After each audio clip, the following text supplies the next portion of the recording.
reading of The Library of Ever. I'm Kelly Davis from Coliseum Library, and let's get started. At the end of this video, we will have a new STEM challenge, and I've also posted on our Facebook page a video of last week's STEM challenge, one of the ramps that we have. I used the Sphero, and it flew over the ramp, and it was very fun. So if you want to watch that video, check it out, and maybe it'll give you some inspiration to make your own.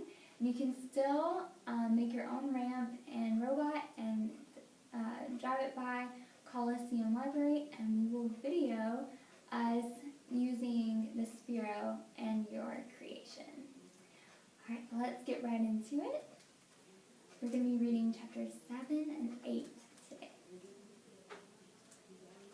Chapter 7. Lenora sells the seeds. Lenora landed firmly on her feet along the rocky coastline of the world's largest globe. The out-of-control balloon careened away into the distance. Good riddance, she thought. She had grown to hate that balloon. Beyond it, in what was now the sky, she could see the cartography section's wall of maps curving off to the horizon, its walkways with railings far out of reach. Now, how to find a place with the longest name in the world?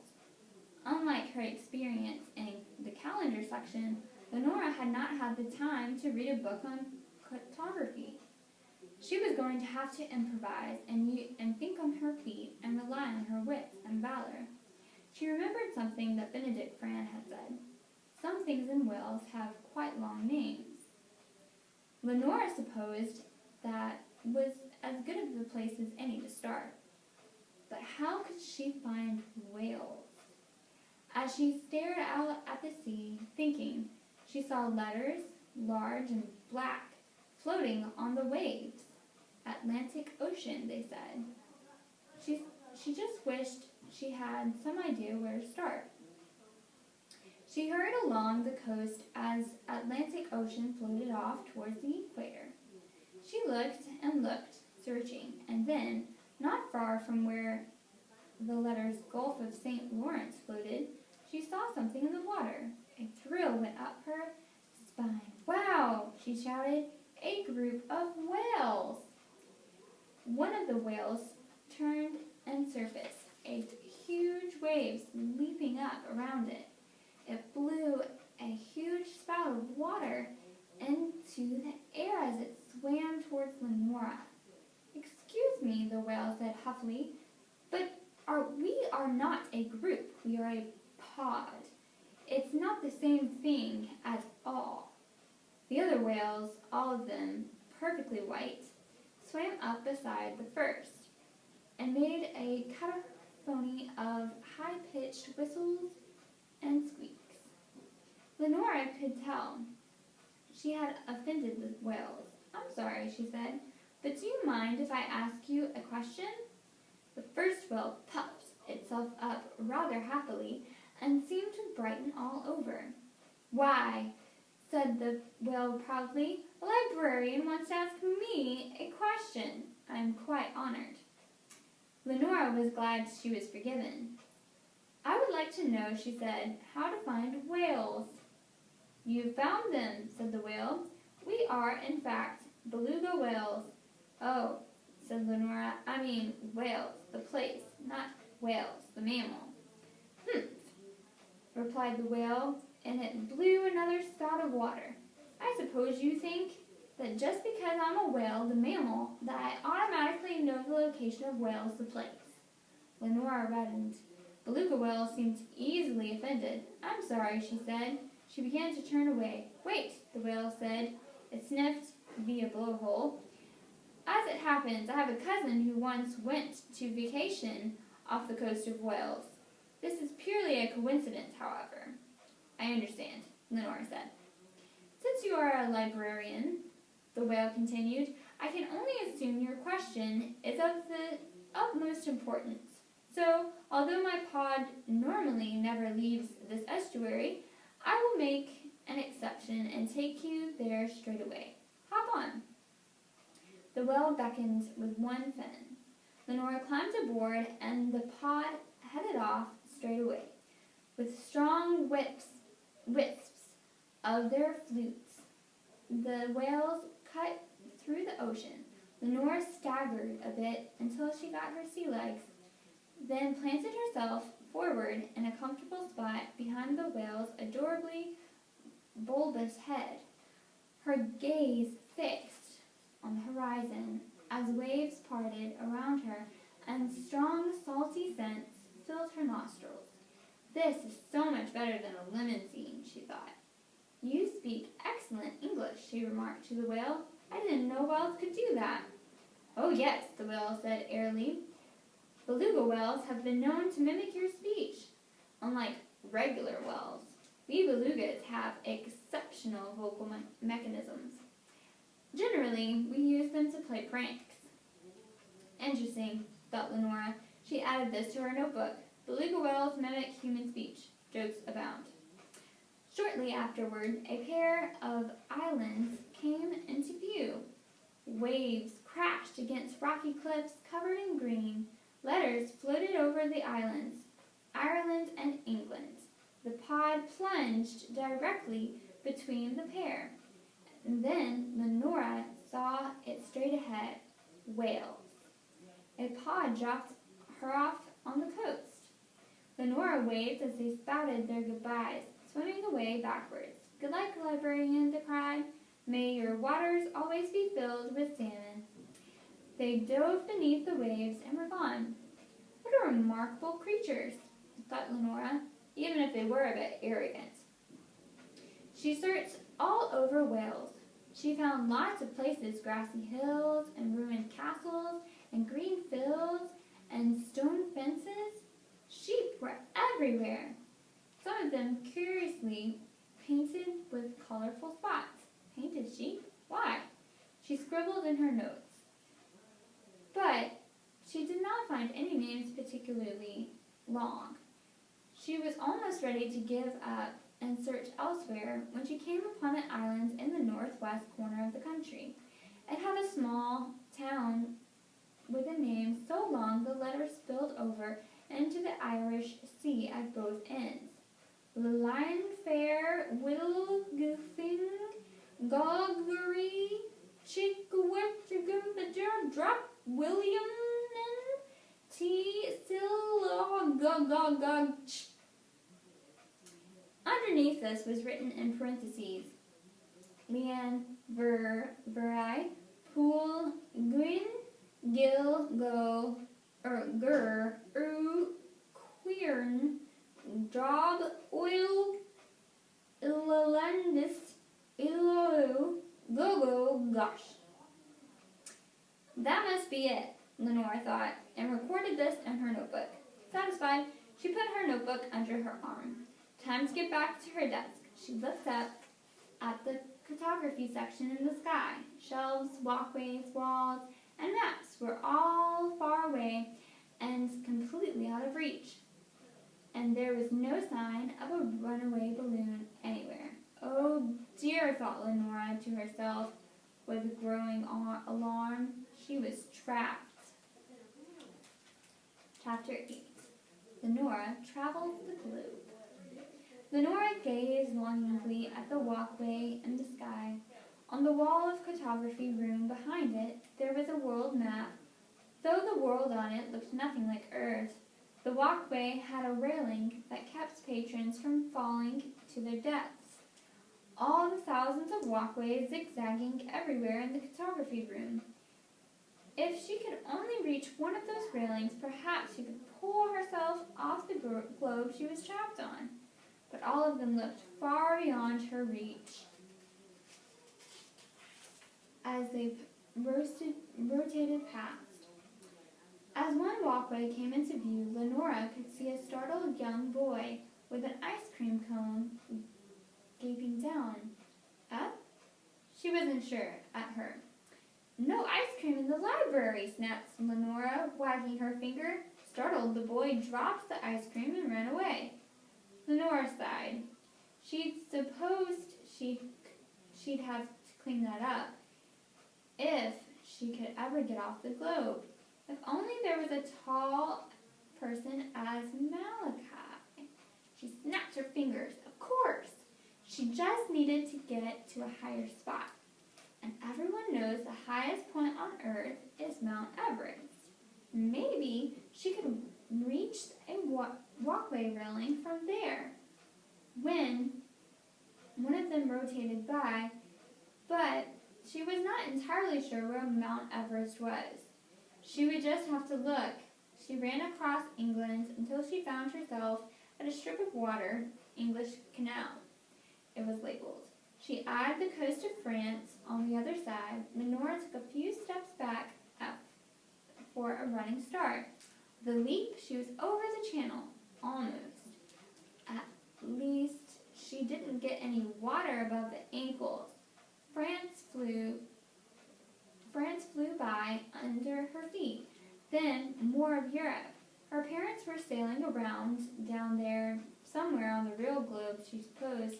Without her, she gave Europe a little stomp and ran on. She ran down the boot-shaped country of Italy and came up short.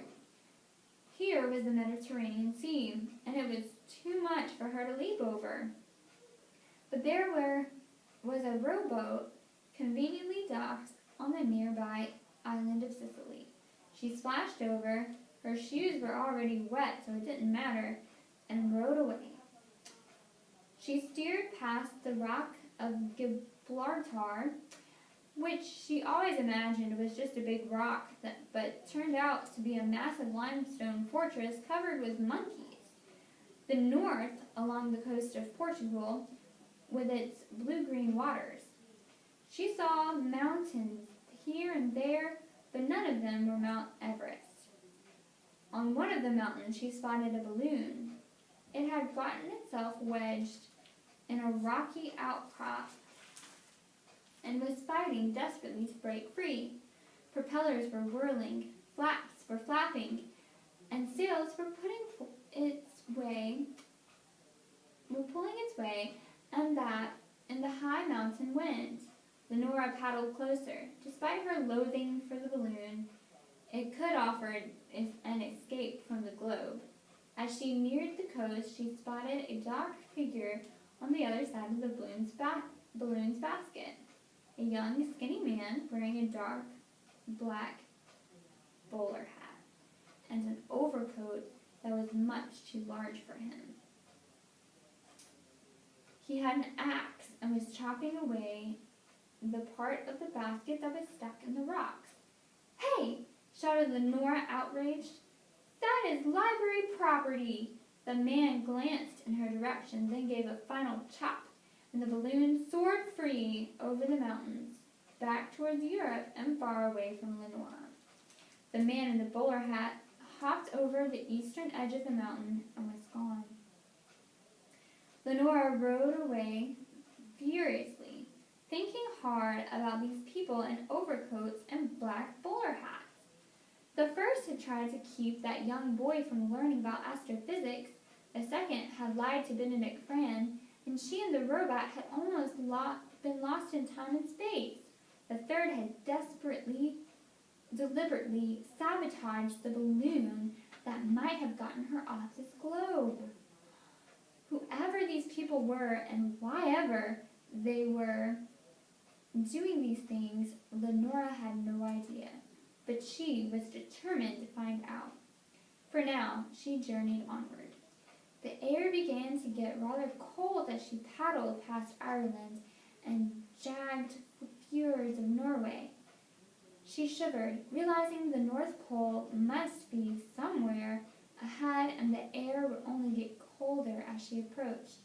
But she felt that she had seen a picture of Mount Everest covered in snow. Perhaps she would keep going. Dodging an iceberg, she noticed a group, pack, of rather dismal-looking penguins milling about an icy coast nearby. She wanted to stop to admire them. She had a patron waiting for her answer. Steeling herself against the freezing air, she continued across the tossing and the ice-strewn Arctic Ocean, looking for tall mountains. Suddenly, she dug her oars into the water as a realization hit her. The rowboat bounced and swayed as she ground, or rather watered, to a halt. Lenora might not have known much about cartography, but she did know penguins, and everyone knows about penguins know they live near the South Pole, not the North. Those dismal-looking penguins were far, far from home. She remembered the words of the oath. Do you swear to find a path for those who are lost? As a librarian, it was her job to help these castaway penguins, even if it meant a delay for another patron. She halted on the oars until she was back facing the penguins on their little island. Soon, she had rowed her way up the herd of confused-looking birds. Hello, said Lenora. May I help you? The penguins looked at her and flapped their wings in distress and made various honks and squeaks, but nothing Lenora could understand. Rats, said Lenora. She opened her notebook. Penguins can't speak English, she wrote. Got lucky with belugas. Then she noticed, beside the penguins, a half-opened cardboard box labeled, For Librarians Only. She pulled open the flap. Inside, nestled among the foam-packing peanuts, were several pairs of headphones, each with a tiny microphone. Penguin Translator 3000 was stamped on each. How convenient, thought Lenora. She put one on. Hello, Lenora said. May I help you? All right, and that's all for this week. Next week we will read 9 and 10. And I'm so excited that you watched that and read that book with me. I hope that you've been enjoying these. And so we're just going to do one more thing before we go. And don't forget to watch the video from last week's STEM project on our Facebook page. And so this week's STEM project challenge is this right here. We're going to be making rock candy. Actually, we're going to be growing rock candy. So I have my experiment right here, and you can make your own. I have it linked on our Facebook page from Friday's posts. And so what I have here is a jar, and you need lots of sugar, at least 3 cups of sugar. And then, well, 1.5 if you do half a cup of water. And then you need a clothespin. I have a nice red clothespin, but any clothespin will do. And then a dowel rod, or you can use a chopstick if you have a chopstick lying around. And so what you do is you heat up the water. I just heated up the water in a mug in the microwave. I made it really, really hot, almost to boiling. And I poured about half a cup of sugar in here, and then I poured half a cup of water in here. And I mixed it all together and waited until it was dissolved. And then after all that was dissolved, I poured more sugar in, and more sugar, and more sugar, until it kind of became a little cloudy. And so when it becomes a little cloudy and you can see little grains of sugar inside the water, that means that your water is saturated. So it's a saturated sugar solution. That's what you want for your experiment. And so that means that no more sugar can be dissolved in the water. And so then I took my dowel rod, I got it wet on the end, and then I rolled it in sugar, and then I let that dry completely. You have to let the wood on the dowel rod dry completely with the sugar on it, and before you put it in here. So then you just slip or clip the dowel rod and the clothespin, and you set it on top of the jar like this. And now we're just going to wait and see what happens and see if we can get some rock candy to grow. Pretty cool, huh? I'm very excited. I hope that you can try this at home with what you have. You can use a glass jar of any kind and a big enough clothespin and a chopstick or a dowel rod, and then just lots of sugar and water, and that's it. Alright, well, I hope that you enjoyed this, and I'll be showing you pictures of this on Facebook, either a picture or a video. And so you can see how far we come along with our creation. Alright, thank you so much again for joining me, and I'll see you next week. Bye!